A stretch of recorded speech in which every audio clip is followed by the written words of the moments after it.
Hello, everyone. Today we are going to discuss the story Thank You, Ma'am by Langston Hughes. So, this is a beautiful story where a young boy tries to steal from a woman, and instead of her trying to punish him or send him to jail, she shows an act of kindness, compassion, and empathy, and she tries to help the boy. Thus, her simple, sweet gesture actually helps transform the boy into a better person. So let's go into the story and discuss the line by line explanation. And then towards the end, we will go through the various themes in this story. So let's start.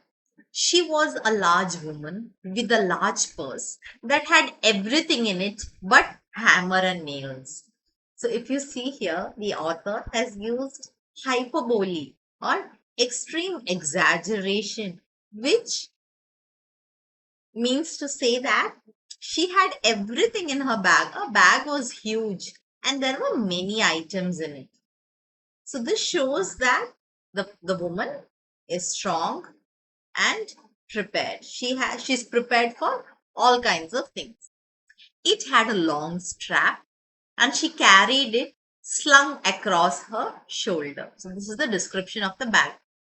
It was about 8 o'clock at night and she was walking alone when a boy ran up behind her and tried to snatch her purse. So she was about to get robbed by a boy.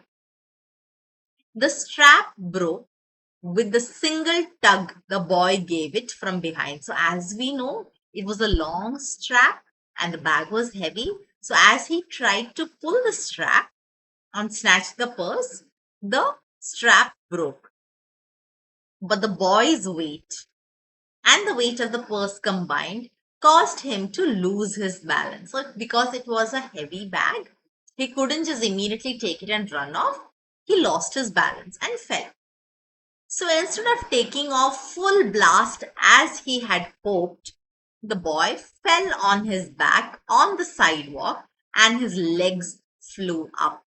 So because of the speed of it, he thought he is just going to pull it within a second and just run off. But because of the weight of the bag and because the strap broke, he fell down.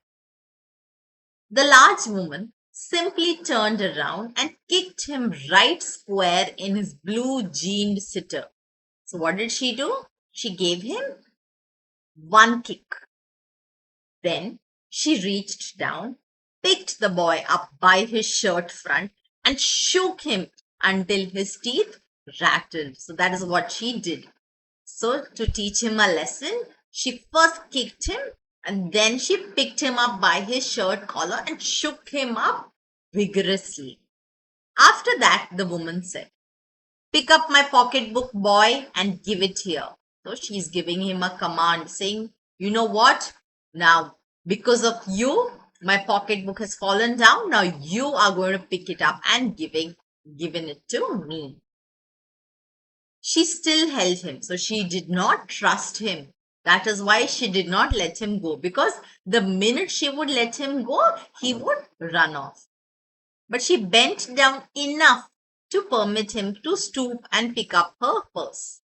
Then she said, "Now, ain't you ashamed of yourself? So, are you not ashamed of yourself that you're trying to steal from someone else?" So, now she said, "Aren't you ashamed of?" So, instead of handling him to the police, she makes him face about what he did.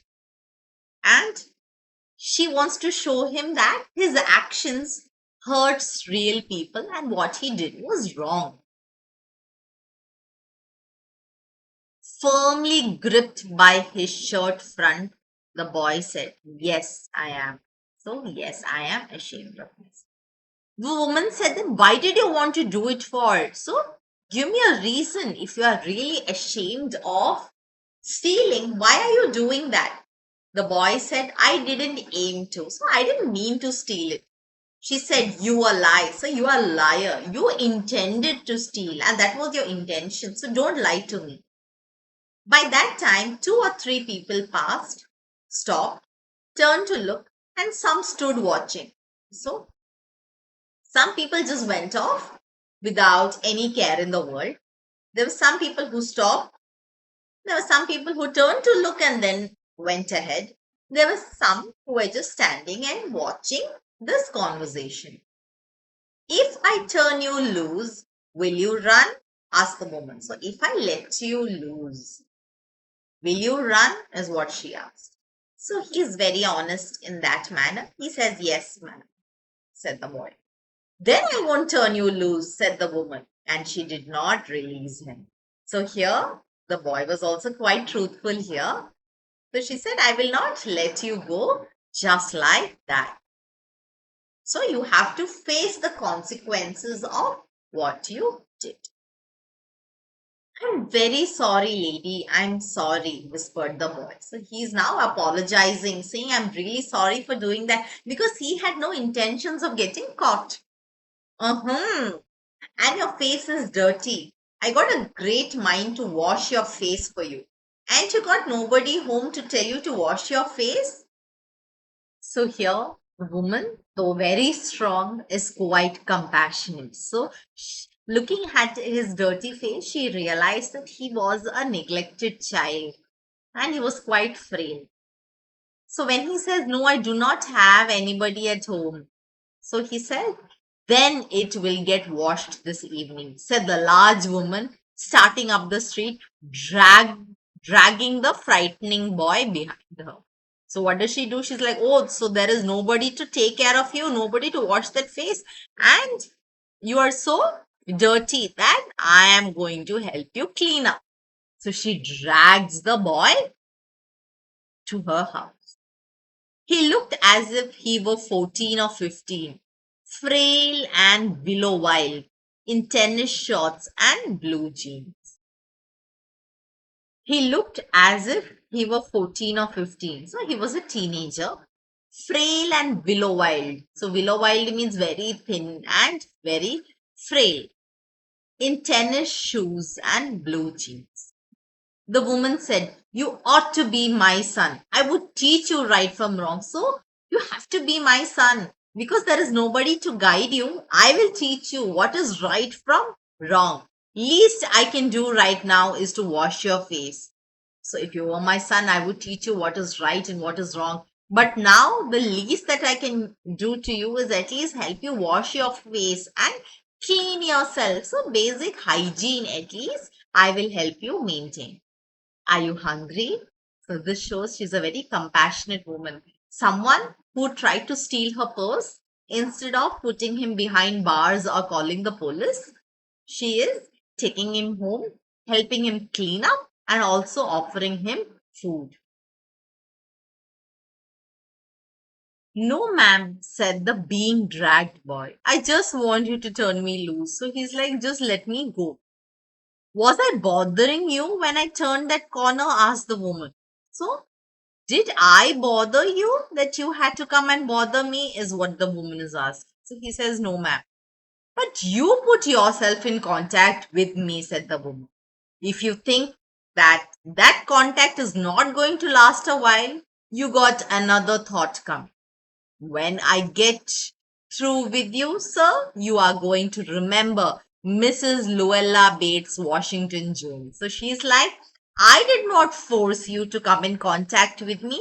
It was you who made that decision and came to me. So now remember that I am not going to let you go so easily. This contact is going to last a while and you are definitely going to remember me. And she gives her full name. Sweat popped out on the boy's face and he began to struggle. So now he was struggling to get loose and just run off. Mrs. Jones stopped, jerked him around in front of her, put a half Nelson about his neck, and continued to drag him up the street. So when he tried to loosen up and leave, what did she do? She stopped. She jerked him around in front of her, put a half Nelson. So what is half Nelson? It is a common wrestling hold. So it shows she was a very strong woman. And by now he would have realized that it is impossible for him to run off. When she got to her door, she dragged the boy inside, down a hall, and into a large kitchenette furnished room at the rear of the house, so behind the house. She switched on the light and left the door open. The boy could hear other roomers laughing and talking in the large house. Some of their doors were open too, so he knew he and the woman were not alone. The woman still had him by the neck in the middle of her room. So finally, she took him inside the house, but she kept the door open. So here, finally, she had showed him that she is quite strong. And here, slowly, she is going to trust him and let him loose with the belief that he will not run off. So she asked, "What's your name?" "Roger," answered the boy. "Then, Roger, you go to that sink and wash your face," said the woman. Whereupon she turned him loose at last. Roger looked at the door, looked at the woman, looked at the door, and then went to the sink. So he realized that the woman is trustworthy, and he also started trusting her when he got to know that she was trusting him. She had vested her trust on him and left the door open. So he felt like a kind of betrayal if he would just run off now. And he realized that she has a good intention of making sure that he's all clean. "Let the water run until it gets warm," she said. "Here's a clean towel." So she is a good Samaritan and she has brought him home. "You gotta take me to jail?" asked the boy, bending over the sink. He's like, "After this, are you going to put me behind bars?" "Not with that face. I would not take you nowhere," said the woman.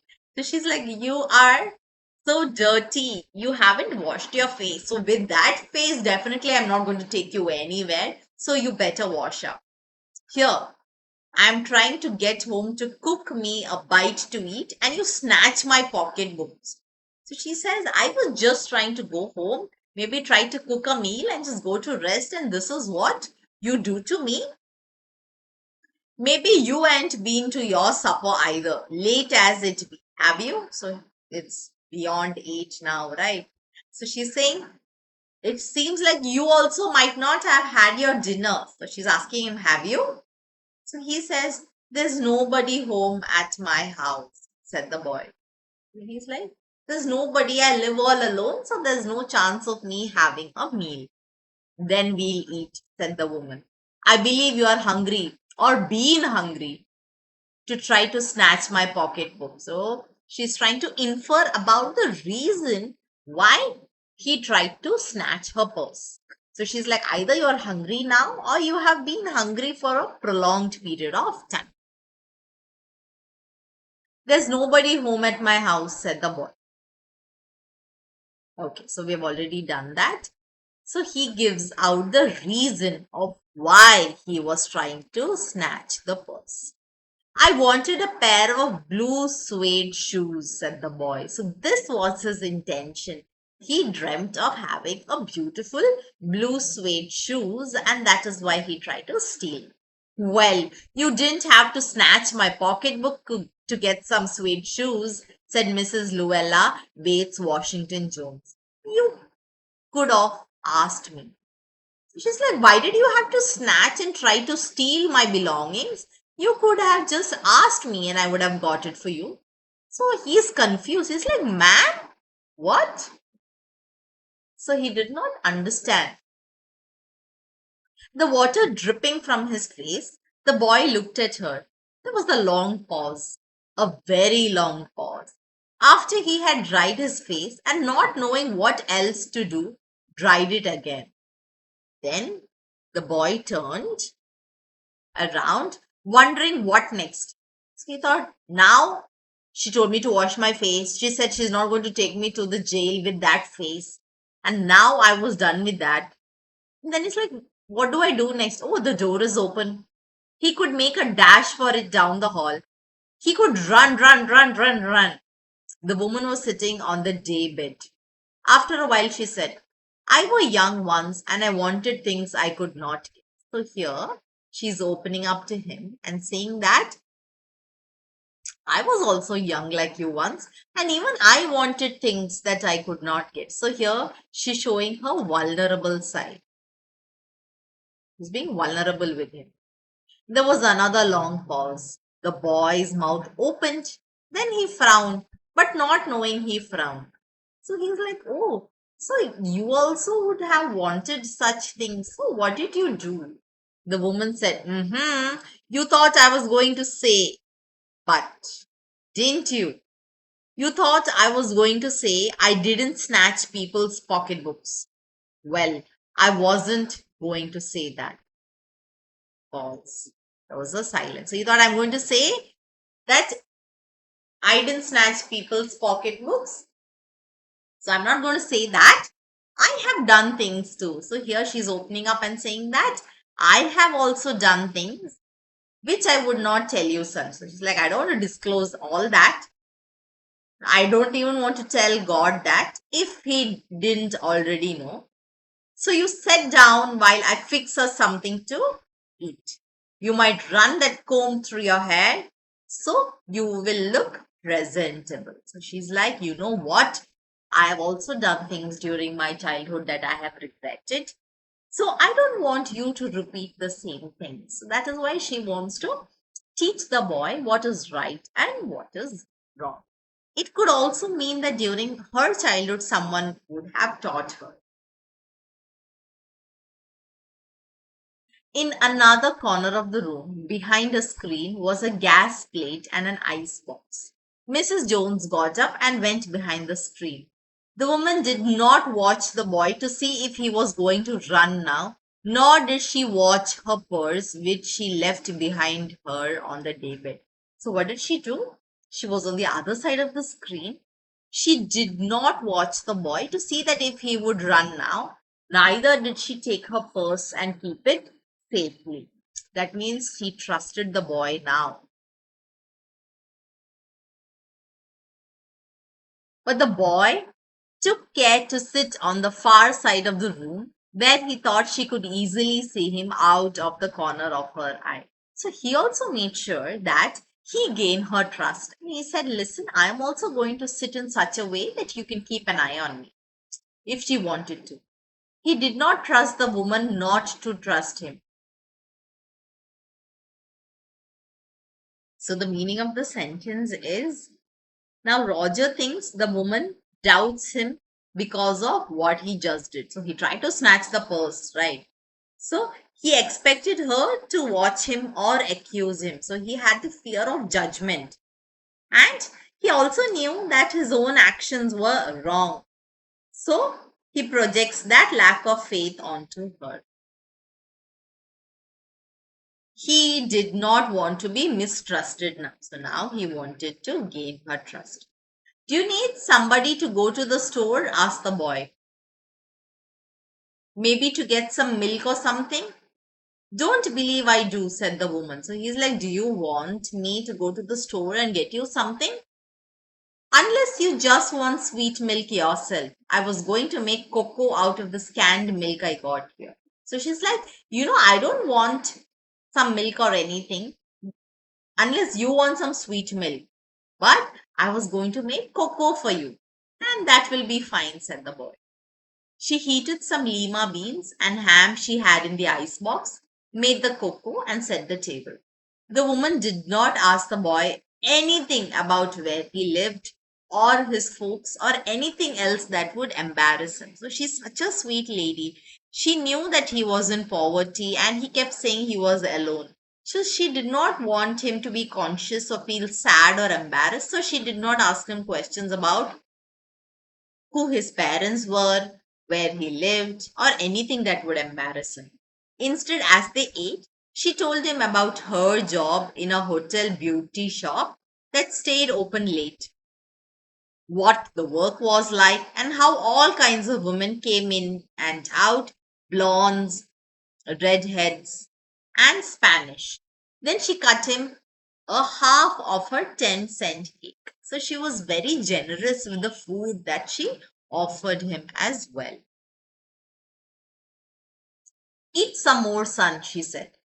When they were finished eating, she got up and said, now, here, take this $10 and buy yourself some blue suede shoes. So she was really sweet. Not only did she help him clean up, then offered him a sumptuous meal, but she also gave him $10. And she said, and next time, do not make the mistake of latching onto my pocketbook nor nobody else's. So she's like, I trust you. I'm going to give you the money for the shoes, but you have to promise me that you are not going to steal from me and nobody else. Because shoes got by devilish ways will burn your feet. So shoes that are bought by such wrong deeds is not going to give you peace of mind. I got to get my rest now. So she is extremely exhausted after the day. But she says, I wish you would behave yourself, son, from here on. So the only thing that I wish for you is for you to turn into a new leaf, to completely transform your life and become a better person. She led him down the hall to the front door and opened it. Good night. Behave yourself, boy, she said, looking out into the street. So she did not reprimand him, she did not turn him to the police.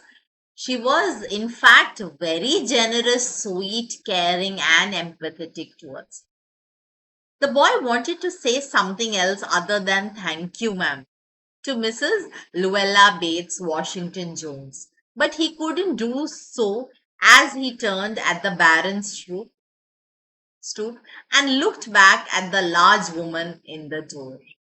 He barely managed to say thank you before she shut the door, and he never saw her again. So he was out of words. He was so overwhelmed.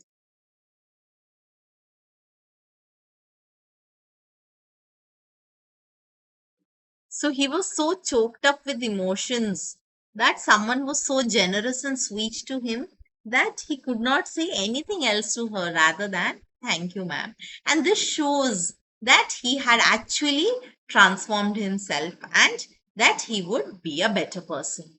This is such a beautiful story and so inspiring, isn't it? That a small gesture can actually change someone's life. Now, let's go to the various themes in the story. So, the first one is providing a second chance. Mrs. Jones does not call the police to report a case, but rather she forgives him, lets him clean up, gives him food to eat, and also gives money for him to buy the pair of shoes he wanted, thus showing that forgiving the young boy and giving him a second chance can redirect his life. If she would turn him to the police, or if she would just let him go then and there, maybe he wouldn't have changed and this would have continued. But her kind actions and letting him go has definitely redirected his life. The second is the power of generosity. The story shows the power of generosity and how the generosity, care, and concern of Mrs. Jones has provided an opportunity for the boy to turn into a new leaf. Mrs. Jones also reveals that she was once like him, but maybe a similar act of kindness may have saved her. So she hopes to change Roger's life as well. It is also evident that by the end, Roger could barely thank her, which shows her generosity had indeed changed his life. The next is compassion and empathy. Mrs. Jones is empathetic towards the boy. Rather than punishing him, she shows compassion towards the young boy and tries to understand what situation made him do such a crime. So that is why She inquires about who and all is there at home and why did he have to do it. She also says that she had also done wrong things and understanding is more powerful than judgment. So she did not judge him, but rather she tried to understand him, showing empathy. The next point is importance of dignity. Mrs. Jones is a woman of dignity, and when the boy tries to rob the bag, she sternly asks the boy to pick it up and return it to her. Then she insists that he washes his face, clean up, and comb his hair before sitting for dinner. Thus, she's teaching him how to live with dignity. Later, she gives him money to buy the suede shoes, which allows him to have what he wants without compromising on his self respect. So, she's teaching him how to lead a life with dignity and self respect. The next is poverty and its effects. So Roger tries to steal the purse because of his financial condition. He did not have money to buy the shoes, and because of his dire need, that is what he did. This suggests that his circumstances may have forced him to consider desperate action. However, the story shows that Mrs. Jones, who has faced similar circumstances, guides the boy and helps him become a better person.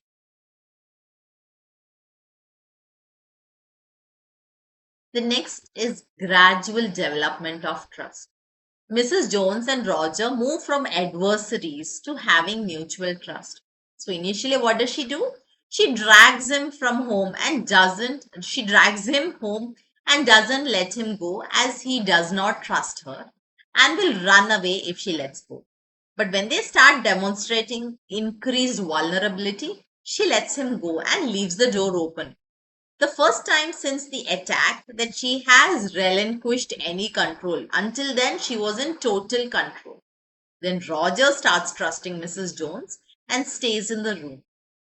Though their relationship started with mutual antagonism, by the end of the story, they show mutual trust towards each other.